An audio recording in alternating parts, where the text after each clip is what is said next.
2 பேருமே உயிருள்ள வரைக்கும் செக்ஸ் வச்சுக்கலாம், சாகுற வரைக்கும் செக்ஸ் வச்சுக்கலாம். ஆனால் முடியாதுல்ல ஒரு கட்டத்துக்கு அப்புறம். முடியும், யூஸ்வலாக முடியும்.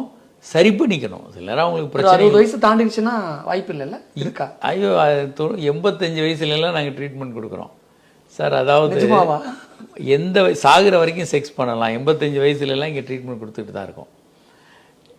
ஏன் வயதானவர்கள் செக்ஸ் பண்ணுறது இல்லைன்னா 3 காரணங்கள். ஏன் வயதானவர்கள் ரொம்ப வயசானவங்க சைக்கிள் ஓட்டுறது இல்லை? அதே காரணங்கள் தான். ஒன்று, சைக்கிள் இருக்காது, இங்கே பார்ட்னர் இருக்க மாட்டாங்க. இதர் கணவன் இறந்து போயிடலாம், இல்லை மனைவி இறந்து போகலாம். 2வது எம்பராஸ்மெண்ட். யாராவது பார்த்தாங்கன்னா சிரிப்பாங்க, அசிங்கமாக இருக்கும், இவன்லாம் இந்த வயசில் கிழவன் செக்ஸ் பண்ணிகிட்டு இருக்கான் அப்படின்னு, அந்த மாதிரி எம்பராஸ்மெண்ட்டு. 3வது சைக்கிள்லேருந்து விழுந்துருவோமோன்னு பயம் இருக்கும். விரைப்புத்தன்மை வராமல் போயிடும், ஃபெயிலியர் ஆகிடும். செக்ஸ் ட்ரை பண்ணுறோம், எல்லாம் ரெடி பண்ணிட்டோம், வீரமாக போகிறோம், அங்கே போய் விரைப்புத்தன்மை வராமல் போயிடும், ஃபெயிலியர் ஆயிடுவோமோன்னு ஒரு பயம் இருக்கும்.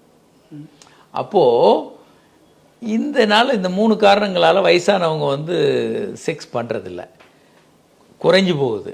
ஆனால் வயதானவர்கள் உயிருள்ள வரை செக்ஸ் பண்ணலாம். 2வது, இந்தியா போன்ற 3ஆம் உலக நாடுகளில் என்ன பிரச்சனைனா, பெண்கள் எல்லாம் கொஞ்சம் வயசாகிடுச்சுன்னா செக்ஸ் பண்ணுறது கடவுளுக்கு எதிரானது. இப்போ சபரிமலைக்கு போகிறாங்க, விரதம் இருக்கிறாங்க, கோயிலில் இருக்கிறாங்க.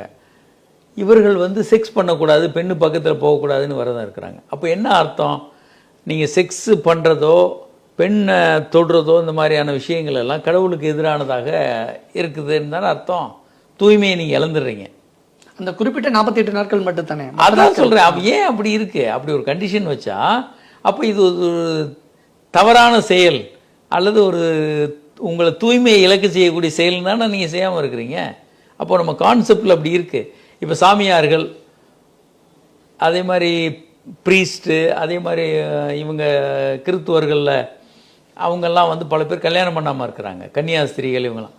அப்போது இந்த திருமண வாழ்க்கை என்பது அல்லது செக்ஸ் என்பது உங்கள் புனிதத்தை குறைக்கிறதாக நம்ம நம்புகிறோம். 2வது, செக்ஸ் சம்மந்தப்பட்ட மற்ற விஷயங்கள். இப்போ டாக்டர்களுக்கு எல்லாம் தெரியும், கைனகாலஜிஸ்ட் இவ்வளோ பேர் இருக்கிறாங்க இந்தியாவில், எல்லாம் தெரியும் அவங்களுக்கு. மாத விளக்கு என்பது ஒரு இயல்பான மனித ரத்தம். அது உங்கள் உடம்புல இருக்கிற ரத்தம் தான் வருது, அதில் எந்த இழிவான செயல்களும் இல்லை. அது கழிவல்ல. உங்கள் உடம்புல இருக்கிற ரத்தம் குழந்தைய சுமக்கிறதுக்காக மெத்தையாக உருவாகுது. குழந்தை உருவாகலைன்னா அப்படியே அந்த ரத்தம் வெளியே வந்துடுது. இது இந்த டைமில் இந்த கைனகாலஜிஸ்ட்டு எத்தனை பேர் கோயிலுக்கு போவாங்க? எத்தனை பேர் அவங்க வீட்டில் இருக்க பூஜை ரூமுக்குள்ளே போவாங்க? போக மாட்டாங்க.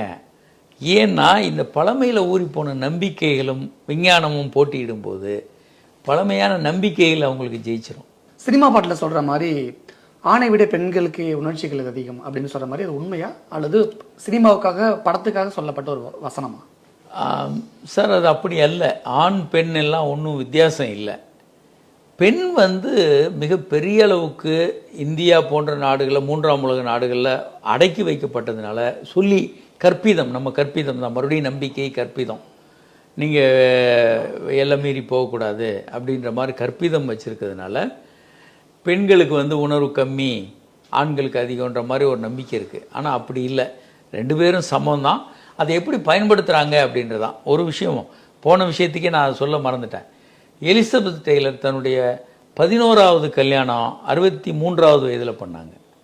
மொத்தம் 7 கல்யாணம் இல்லையா? 11 கல்யாணம். அது எத்தனாவது கல்யாணம்னு வேணாலும் வச்சுக்கோங்க, 14ன்னு கூட சொல்லுவாங்க, சரியாக கணக்கு பண்ணால். கடைசி கல்யாணம் அவங்க பண்ணது 63வது வயதில். நம்ம ஊரில் 40 வயசுக்கு மெனோபாஸ் வந்தவுடனே பெண்கள் செக்ஸ் பண்ணுறது தப்புன்னு நினைக்க ஆரம்பிச்சிடுறாங்க. 63 வயதில் அந்த பெண் கடைசியாக ஒரு திருமணம் பண்ணுறாங்க. அப்போது அவங்க மனப்போக்கு தான் செக்ஸு, திருமணம் எல்லாமே அவங்க மனப்போக்கு பொறுத்து தான் மாறுது. வயதான காலத்துலேயும் நீங்கள் செக்ஸ் எளிமையாக வச்சுக்கலாம், அதுக்கு எந்த தடையும் இல்லை. ஆணுக்கு பெண் செக்ஸில் எந்த வித்தியாசமும் இல்லை. அதனால் இந்த மாதிரியான கற்பிதங்கள் நிறைய இருக்குது. பொது புத்தியில் நிறைய கற்பிதங்கள் இருக்குது. அதை நாம் உண்மைன்னு எடுத்துக்கிறோம். அதில் வர்ற சிக்கல்கள் இதெல்லாம். செக்ஸ் ஒரு நல்ல விஷயம் சார். அதில் நிறைய நல்ல ஹார்மோன்கள் மூளையிலேருந்து சுரக்குது. அந்த ஹார்மோன்கள் உங்களை ஒரு வெல்பீயிங்னு சொல்லக்கூடிய ஒரு சந்தோஷமான மனநிலையில் வைக்குது.